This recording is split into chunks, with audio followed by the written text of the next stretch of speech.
performance after Split 1, because it just otherwise is going to fall away and be forgotten about at the end of the year as another middle-of-the-pack LPL team that didn't make anything happen. And now we're finally into the draft.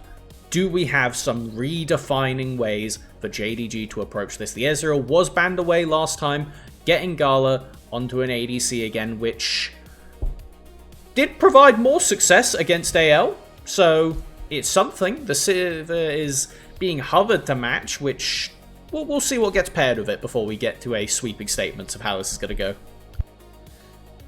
Saw Gala have a good Sivir game yesterday, just not resulting in a win. Gonna get locked in for a bout. He was one of the players who actually really was prioritizing this pick, even in split number 2, back when WE, of course, was struggling a little bit in the regular season. We'll see what exactly the Sivir wants to get paired up alongside, or if instead they just want to prioritize some comfort over to Karis. That is what will happen. They lock in the Victor. Okay, as far as things that were banned last time, I was just looking at what got swapped out. The Ambessa is open as well, the things that was banned in the first rotation in the previous game, with the Jarvan and the, I believe it's the Syndra also being slotted in, but we'll see what ends up getting. Oh, it's the Lucian that got slotted in with it. Answers into the Victor. Akali is one that usually does quite well, particularly if you don't have things like the Alistar that can do that reliable breaking up the combo. It does mean now, it would be a bit weird, but WE could lock in the Poppy. That is on the table. It is a very solid answer for keeping the Akali off of your backline. With 3 potential roles for it to go in, I don't want it on Monki personally. This is something more like what I would want Monki on, even if I'm not a massive fan. It's quite good for revealing the Akali between Lee Sin's Q and E. He has 2 tools to break her out of that shroud. So it gives an angle, but it does mean that you're going to be leaving the support and the top lane left for the bans on both sides of this draft.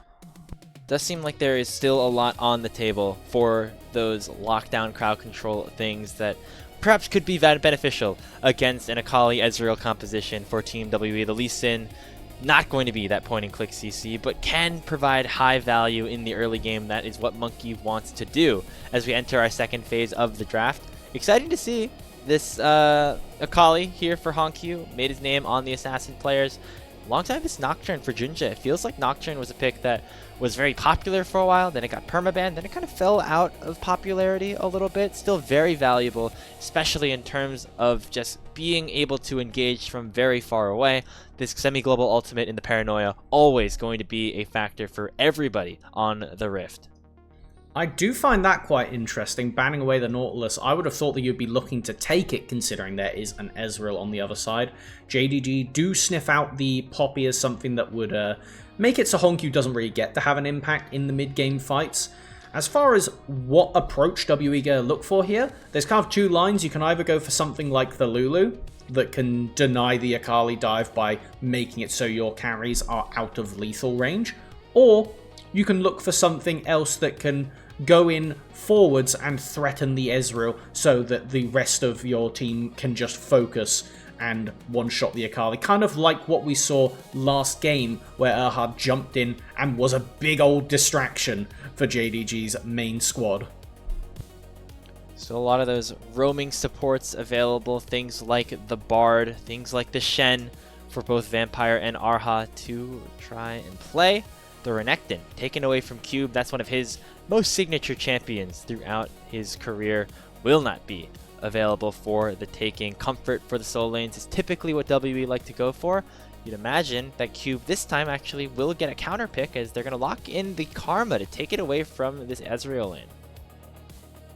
Very solid answer. When you have Ezreal Karma as a duo, you can pretty much just guarantee a safe pushing lane for the entirety of it, so it's good to get rid of that. It does mean that as far as options to match, it's going to be quite hard for JDG. I think pivoting and saying, alright Gala, sorry, we're going to leave you on your own, might have to be the line here. Maybe pick another engaged support that can go around the map and dive with it, but we'll have to see what they're going for. I don't mind Seraphine. I don't mind it here, considering you already have champions that jump in forwards, but you are going to get battered in the lane by this Sivir Karma. Wow, Seraphine getting locked in. It is hilarious, Melvin, how as soon as game 1 ends, some of these teams just revert back to what was really popular a couple of months ago once you get further and further into Fearless. And Ezreal Seraphine lane with a Nocturne very much screams 3 months ago, March, start a split 2 in my head. We'll see what Cube wants to answer here on the R5. Things like the Gnar still available, but instead it'll be an Aatrox to round out Team WE's composition. Ooh, don't know how I feel about that one. Not sure. I mean, when you're thinking about how the team fights are going to play out, you don't exactly have a lot of lockup to guarantee the Aatrox those third Qs, so he's going to have a tough time as far as the actual team fighting goes to have a big impact. But it does disincentivize, particularly JunJia, because he's the immobile one, diving in when it comes to those bigger skirmishes. So, I don't know, I think that WE have plenty of tools to play out the game, but not a lot to accelerate the early game, which is where they get their best work done. As far as for JDG's side, I mean, Nocturne, he's not much of an early game champion, but he does have a ton of early game stats, so it is going to be a bit awkward if Monki wants to go for some shenanigans and invade him. I think it'll actually be JDG going for some shenanigans level 1. That is typically what Nocturne's on blue side, or I guess he's going to be on blue side here this game, like to do. Invade the Raptors level 1, use the extra AD that you get by throwing out your Q to just outduel the opposition. Monki likely won't be able to fully contest unless he has some teammates alongside him, so that is certainly something that we are expecting to see to kick off this game number 2. JD Gaming would love to even up this series, prove that they still belong here in that top tier conversation. Don't want to fall down to 0-2 in the standings to kick off your split 3 regular split. Team WE could look for a statement 2-0 sweep if they're able to close things out here. A lot to be determined here in Shenzhen. Let's get started with game number 2.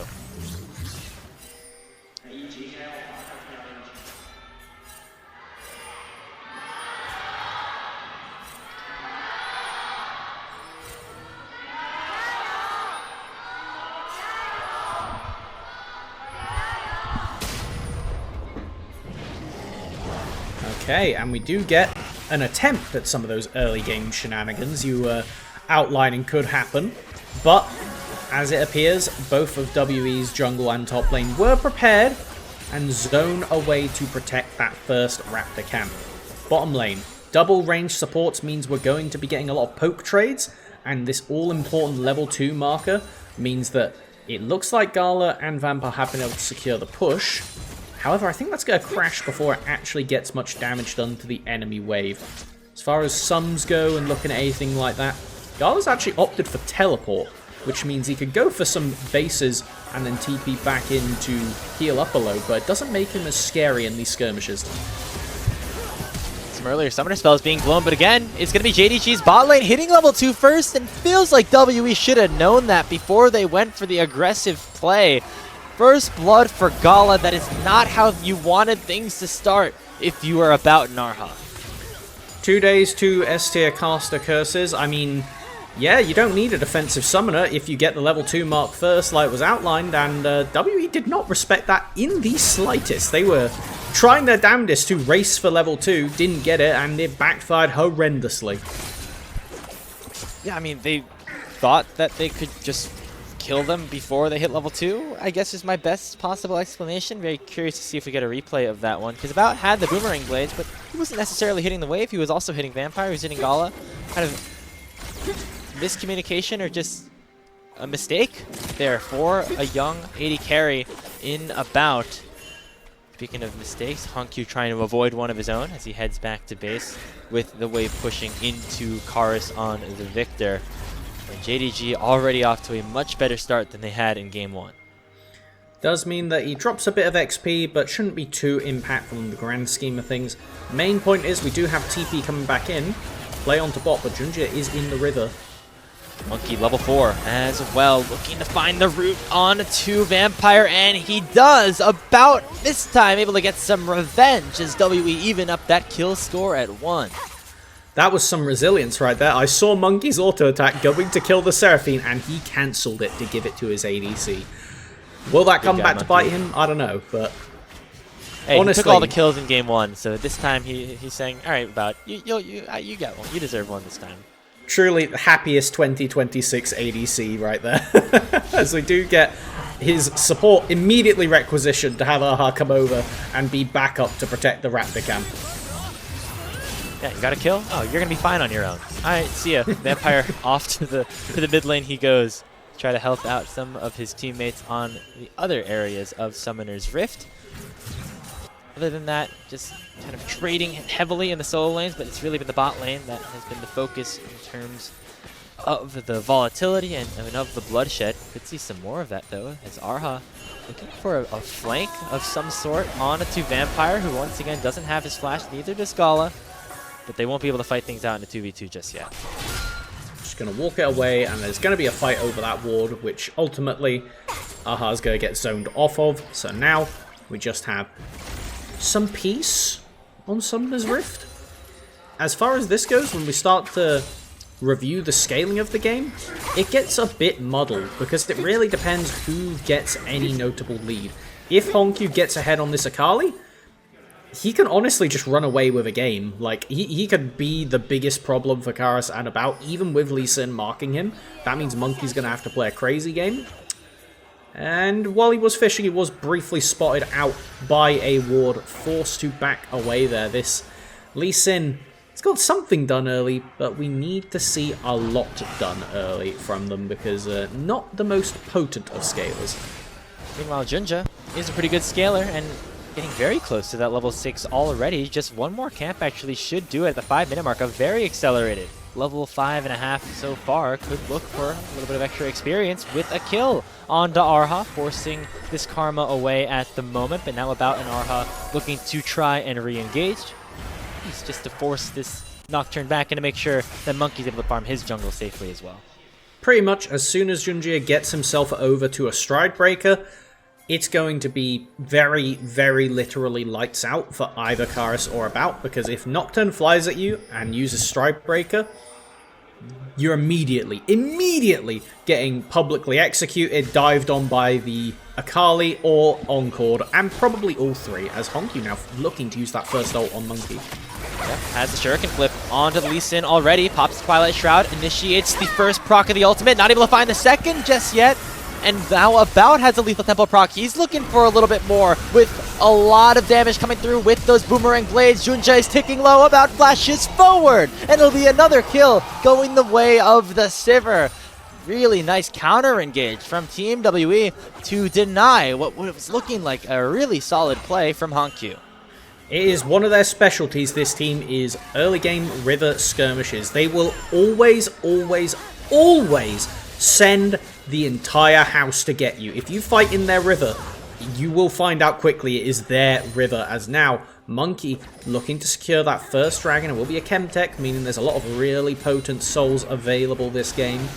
Have to find out which is the next dragon on the table. Grubs will be up in a minute though, and with neither support even slightly close to level 6, I imagine it's probably going to be a bloodbath over there to contest those grubs.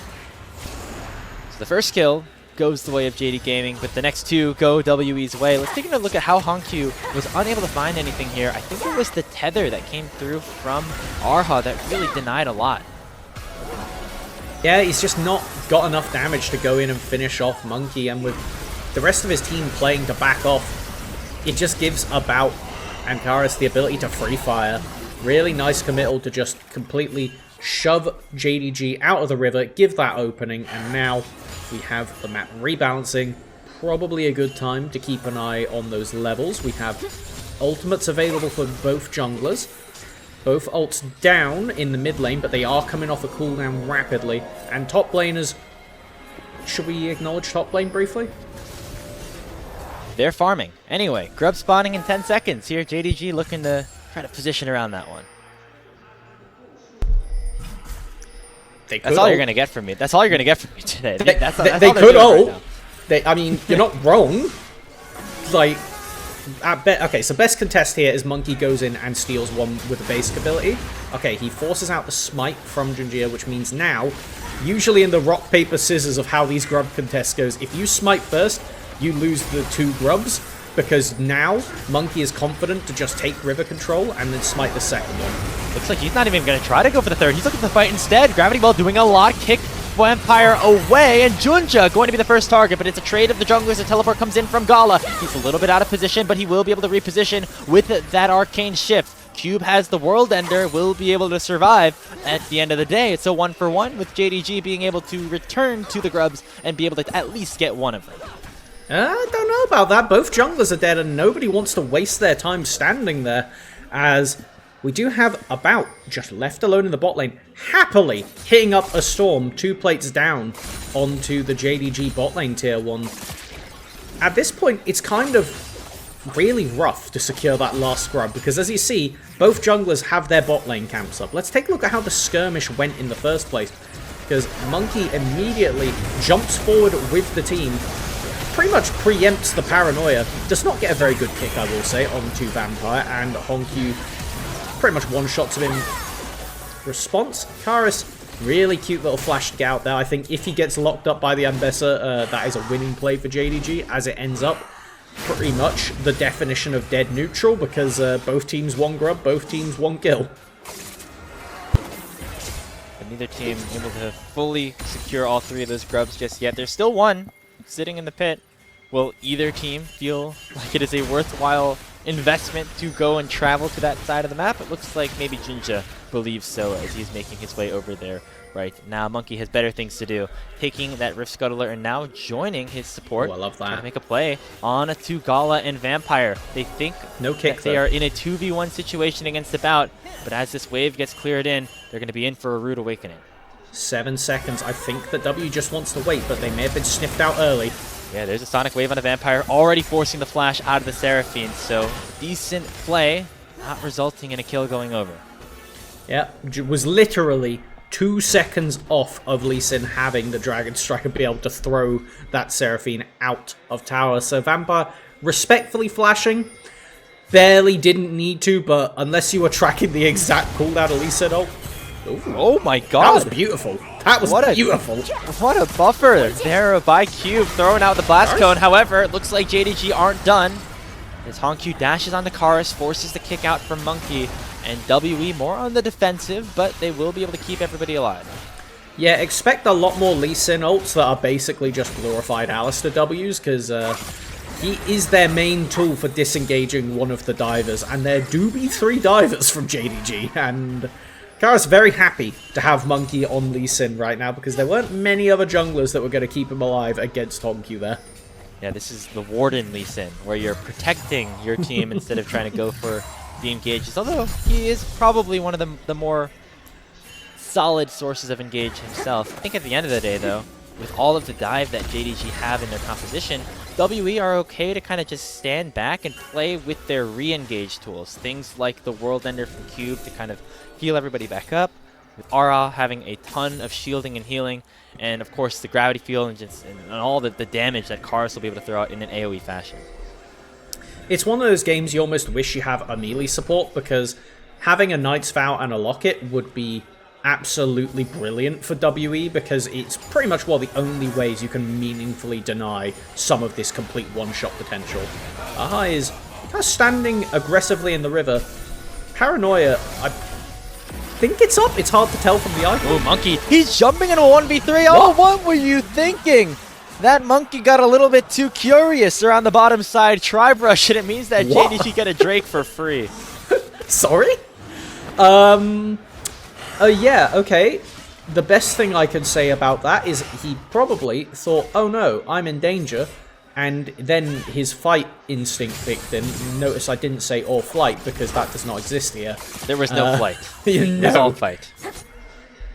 Yeah, maybe there was an angle where you could get a flash kick on someone before you die, but with only About there to DPS, it's, yeah, just not good. Not good. Does mean that he keeps the flash, though, so hopefully we'll see that used to punish somebody on the enemy team. It's just a real problem of whom, because between Ezreal, Akali, even Ambessa, who can use the ultimate and match you, it's kind of awkward to find a good target for the Lee Sin to be kicking for an insect. I remember looking this up a few weeks ago, just when watching Monki play this Lee Sin. Actually a champion he had a ton of proficiency on early in his career, but it certainly made use of it later as he finds the insect on the JunJia this time around. to have the paranoia popped to at least try to allow the Nocturne to escape. Monki goes forward under the resonating strike, but they won't be able to finish off the jungler. Vampire still very full in HP as Karis is fully out of position and Xiaoxu has come forward. Gonna flash forward with that Q2 and take Monki down for a double kill. Gala and Vampire now continue to flash forward as Karis is somehow still alive. He flashes away from the wolves who are chasing him down, and he will be able to survive. For now, just kidding. There's Gala. Oh, that is just a diabolically bad series of play from WE. They heard what I said and took it a bit too literally. I know I didn't say Nocturne or Seraphine when I was listing targets that you shouldn't be looking to insect. That did not mean you should immediately look to insect the Nocturne. It looked really cool, but between a missed Q, some other minor mis-executions from WE, as I'm expecting us to get a replay of that, but if we do, yeah, it's going to be a bit haunting. So this initial play, this looks swanky. This is really nice. Go in, cancel the spell shield, get the kick, doesn't even get fear. But JunJia smites away the blue buff, flashes over the wall. Everybody fully sends it, but he's not actually able to be taken down by the end of it. And Karis sent truly to Narnia, surviving on 1 HP, only to die at a later date, with Xiaoxu getting a bit of presence in this game. The guy that was really pulling weight for JDG against AL finally getting to show up again this time around. 2-0-0 with the help of that double kill, and JDG have turned this game into a 2,000 gold lead. An interesting series of events there as WE is playing a little bit too aggressive and having not everybody on the same page, right? You saw all these flashes over the wall from Cube, from Monki, from Erha at the same time. Meanwhile, Karis didn't have a flash, and so he didn't go over the wall, and then he didn't want to use his flash at the very least. He walked around instead of fully committing for the play, and it resulted in HongQ being able to take him down to almost 0 HP very, very easily. JDG able to take this Rift Herald in addition to just controlling this top side of the map. As WE are going to wait at least a couple more minutes to find another fight. And the victor currently being shadowed by Monki, which is pretty essential at this point. Unless you're full clearing the wave from a screen away, it's terrible. Like this Akali champion, as soon as they gave back Gunblade, if you're in a mobile mage, side laning becomes next to impossible. Just watch, as soon as Karis even slightly steps up, HongQ's just going to aggress, make him recall. At least it should be first item secured for the victor to help out with that safe wave clear from far away. It's really just a matter of time though until JunJia decides to pay some visit down to a victor before he falls. We do have dragon spawning in 1 minute and 10, so we probably should be looking at some of those summoners closer to the time. Most of them are kind of actually in the middle, honestly, flash-wise. It's WE that are missing flashes on everybody except for About, so keep an eye on any plays from JDG onto the flashless Victor is my recommendation.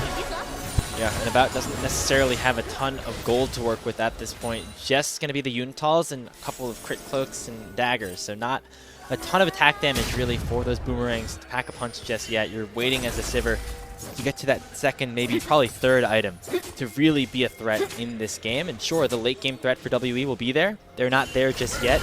And that means they probably are going to have to give up this dragon unless they find a really creative play. I think Monki, yeah, wasn't aware of JunJia being there. Does mean he has to back off and burn one of his few wards that makes contesting even more difficult not having that in the pocket.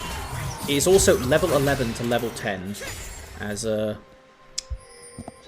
Say the line, Grapes. What's happening top? They're farming. Meanwhile, down on the dragon. It'll be actually WE getting cryo early.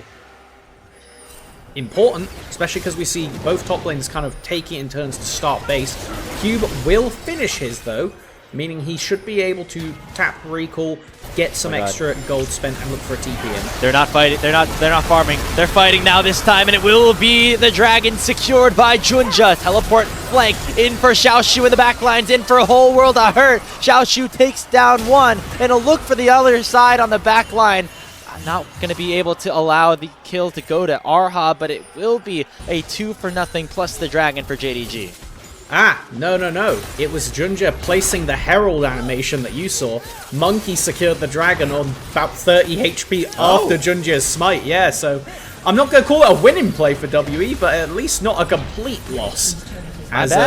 Yeah, no, it was a very narrow window. It looked like JunJia took it, but then I saw as soon as the Herald thing appeared, immediately after there was Lee Sin gets the dragon. I don't know what you're doing to Gala here as Kman here. Erha, nicely done getting away from the fog of war to make sure that Gala didn't see him coming, but that might not even matter. Gala flashes forward, true shot, barrage, field goal between Erha and Karis. Not going to be able to find either of them.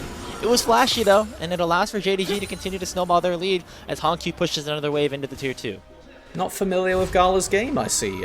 He's actually quite a good ADC, believe it or not. I know that we don't get to see the champions often. But looking at the start of this play, it was an incredible double TP in. Barely manages to get his off by Cube, but the difference is Xiaoxu gets to arrive from the perfect position and completely decimate the bot lane of WE, while HongQ gets to be a Kali against a Victor. I'm sorry, there's nothing he can do here. It is just the comp gap from JDG pulling off big time. They only have the Lee Sin to disengage, and I count three divers. That's not enough to be Lee Sin kick. JD Gaming now up 6,000 gold off of that play before we even hit 20 minutes. This game blew open a lot quicker than maybe we were looking at or even expecting. Now, a game 3 could sound imminent unless WE are able to do something about it. But if there's any team to do something about it, it's WE. They're known for their comebacks. They are known for never giving up. And they still have a lot of scaling in their composition. Question is, how quickly will they get there? And will something crazy happen before Sivir or Victor get into damage range, which is, I think, a much more reasonable thing to expect. Ooh, Erha face checks the bush. And that is a dead karma. First kill of the fight going the way of JunJia. Maybe looking for more, as now About has an opportunity to bounce back. Gets one kill onto Vampire. Q3 lands onto JunJia, and WE able to bounce back in this team fight. Monki gets hit by the Shuriken flip. HongQ looking to maybe go back into the 1v2, but he ends up kicking it out and using the second proc of the perfect execution to escape. I think if he doesn't have a shutdown there, HongQ gets to kill 2 and die for it, if I'm honest. But, you know, it's a fair decision to back off, because now he can at least walk over and assist in clearing out this mid wave. Oh, HongQ gets his dash cancelled. Now he's going to be in a whole lot of trouble. Ends up getting away with 200 HP, as does Monki. Even less than that, I should say. And now Karis and Xiaoxu duking it out, but it will be the Ambessa who eventually takes control of this. There is the W forward to take Xiaoxu onto our rampage. Does mean that the Ambessa flash is down. Doesn't mean a lot, but it's something that WE can use to force plays, because pretty much, I don't know, do we have a term for the opposite of a caster curse? Because you invoked what just happened there. WE will always look for plays. Yeah, it was a caster blessing, that WE is a team that will look to punish cooldowns, look to force things, and not just let the game slip away from them. Knowing that there's a big shutdown Ambessa without flash is something that I would be surprised if WE doesn't at least try to force something on. Will it work is a different question. Goes back to a point that we were kind of talking about earlier. Take a look at this replay. Not a lot of point and click crowd control on the Team WE, and that makes this composition very difficult to play. Particularly so when you have these divers that can just absolutely wreak havoc. However, if you start the fight with neither diver in anywhere that can do anything, that's a pretty good way to make it work. If you see HongQ on the map, if you see Xiaoxu on the map, the 3-stack is not that scary as a group. It's just kind of hard to chase them between Karma and...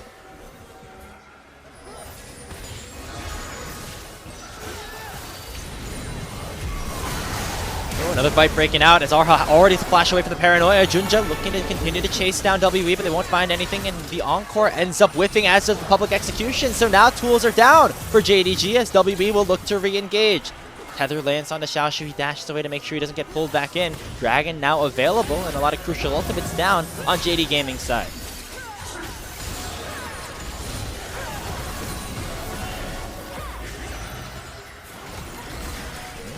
JunJia He's separated from the rest of his team right now and doesn't have the paranoia, as we mentioned, to get back in. It is still on cooldown for the next little bit, as Cube looking to try and make a difference here in the back line.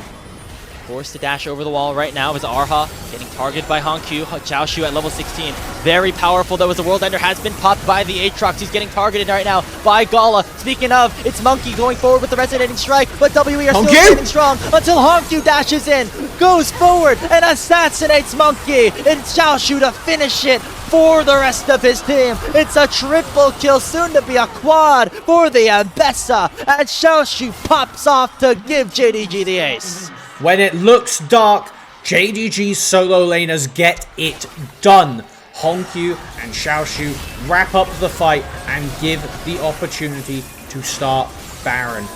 Dragon Gerby on the table after. They should have time to go for both, but it's going to be a narrow window. Such a close fight. WE were really running it at the start of this, but just watch the Akali off to the side. It's HongQ that starts it, and then Xiaoxu that knocks them down after. Perfect position, doing a lot of damage. Able to take down at least one kill, and then just sets up the bowling pins for Xiaoxu to knock down.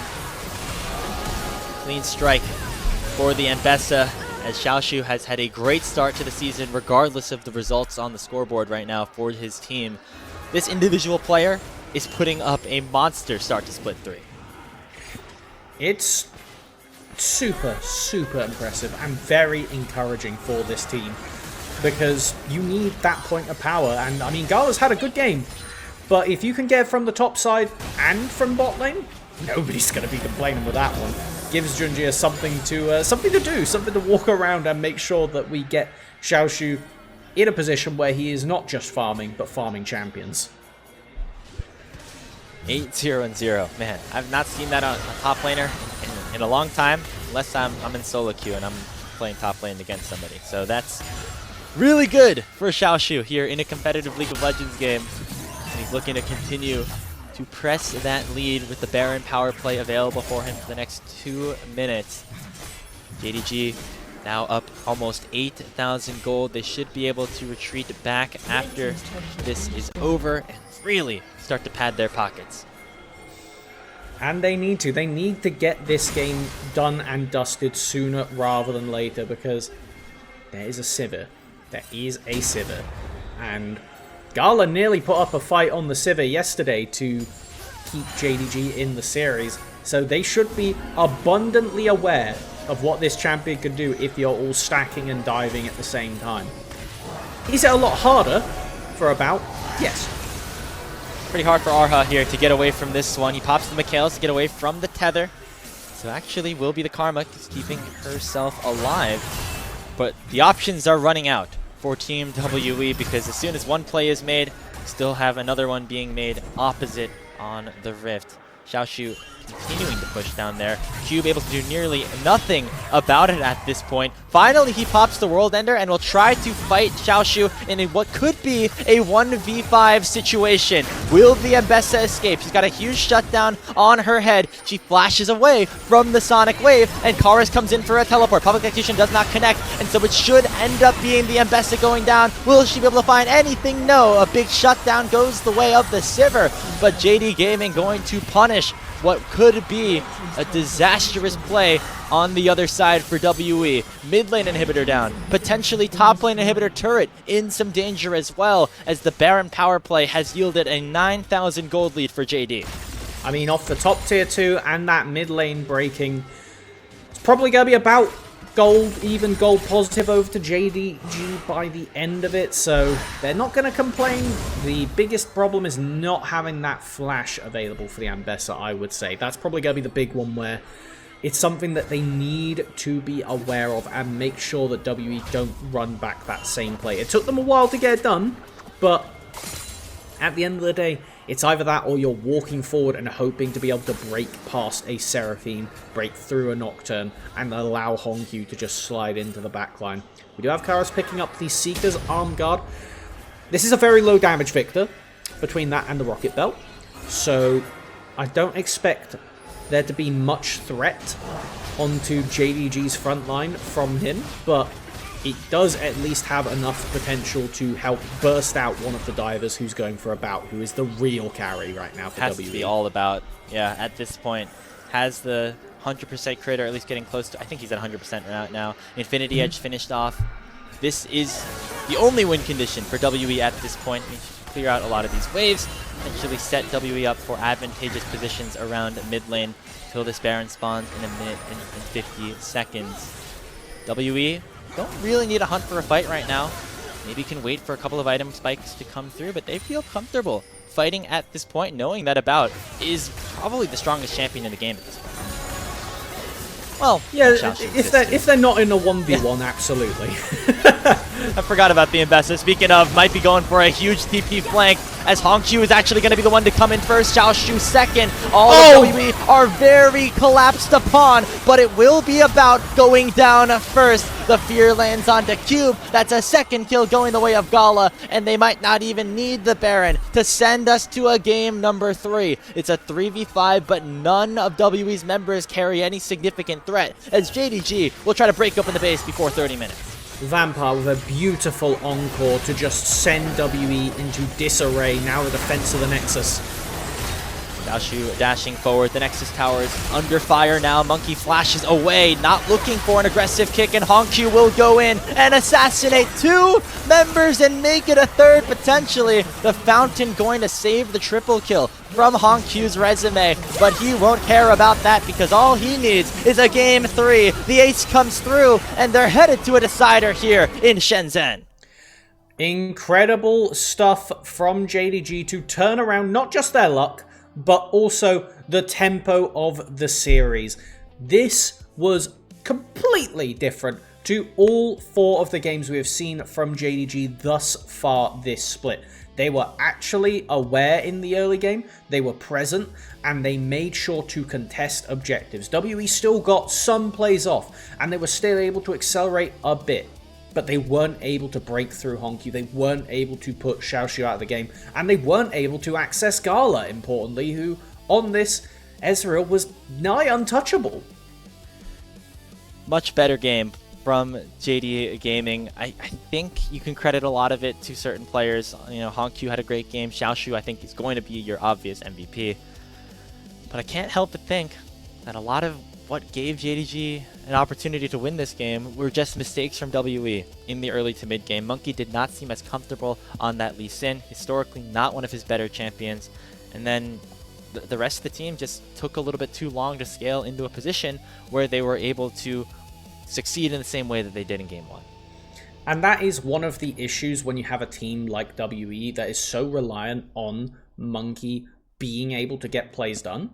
Because there was a pretty reasonable Poppy angle in that first rotation before we went into the second ban phase. And for a non-WE team, you probably just take the Poppy there and dissuade most of the dive, and you play a game where HongQ doesn't actually get the threaten backline for a lot of it. But when you're WE, you need to be fishing for those champions that can get stuff done early. Lee Sin, again, like you said, didn't get that much done, and wasn't something that Monki had that clear comfort on. But it was trying to play the WE style that really stymied their ability to draft in counter to JDG, even the Aatrox to an extent. It had some decent moments, but when you look at the JDG squad, it's so difficult for Cube to get a lot of value in these fights because nobody is going to stand still for 2 seconds. Nobody is under threat if you get on top of them, except for Vampire, realistically. Yeah, it never felt that easy for WE to have their composition work in the way that they wanted it to. A lot of conditional things that JDG did not meet. Let's take a look at some of the highlights. It seemed like JDG had a very easy to execute composition, right? You press Nocturne R, you press Seraphine R, throw Ambessa into the middle of everybody, and you end up having a good time.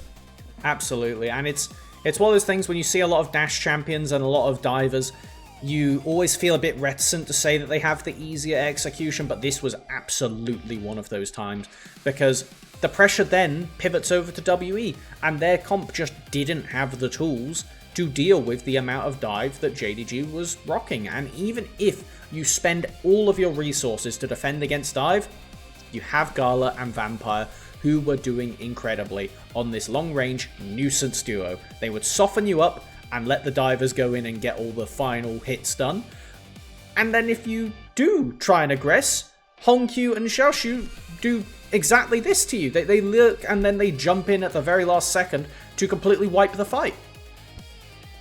Really fun to watch a player like Xiaoxu shine specifically on this Mbessa. We're going to get to his quadra kill in a little bit because a player like that, who was on some, maybe more bottom tier teams for a while, on RNG, literally got relegated out of the LPL last year, comes over to JDG, didn't look the best at the start in 2025, but this team stuck with him, and he has continued to be a real rock for this team, and now turning into a solid carry player in a lot of situations up in the top lane. Definitely found an identity for himself, and it's something that JDG can continue to build around to get these winning early to mid game states, that area that we just hadn't really seen from them until this game. And it's having Xiaoxu be that reliable rock on the top lane that will just push out small leads in the lane phase. They don't need to be stomping lane in isolation, but if they're on a carry champion and isn't getting punished by the enemy jungler, that's winning. That's a winning state if you walk out of lane and then you can suddenly rock up to a fighter's Ambessa and just tear through a Sivir's health bar. Yeah, and maybe the opponent that he's been facing so far, you have Breathe, who's just on a new team, and then Cube, who historically more of a weak side player, not as strong of a top laner specifically in the laning phase, but Xiaoxu's been able to take those matchups and turn them into very positive situations for his team. Didn't result in a series win yesterday, could result in one today, as JD Gaming end up forcing themselves that game number 3 decider. Team WE gonna have to go back to the drawing board a little bit, go back to the basics, I think, in terms of what makes their compositions very easy to execute. Put Monki on something that not only can do well in the early game, but also can carry them later. Something that the Lee Sin, a little bit too much of a facilitator, it seemed. The rest of the team wasn't able to carry off of what he was able to provide. Yeah, they need to make sure that the draft is cohesive around Monki. I think if you have to put in one sentence, that's the one they need to live by. But for now, we're just going to have to wait and prospect forward, because we've seen both of these teams manage to take a win. For either of them, taking next game will be their first series, an all-important series as well, considering they're pretty much head-to-head of where they expect to be in the final tables. No surprise, Xiaoxu gets the player of the game for JD Gaming. He's been the player of the game both times for JDG in each of their wins. Again, just proof of a player that has taken some big steps since he has joined a top-tier organization like this one. Decider coming up, game number 3 between Team WE and JD Gaming. Each of these teams looking for their first series win of the 2026 split number 3. We'll be back with after a few short minutes after this short break with that decisive game.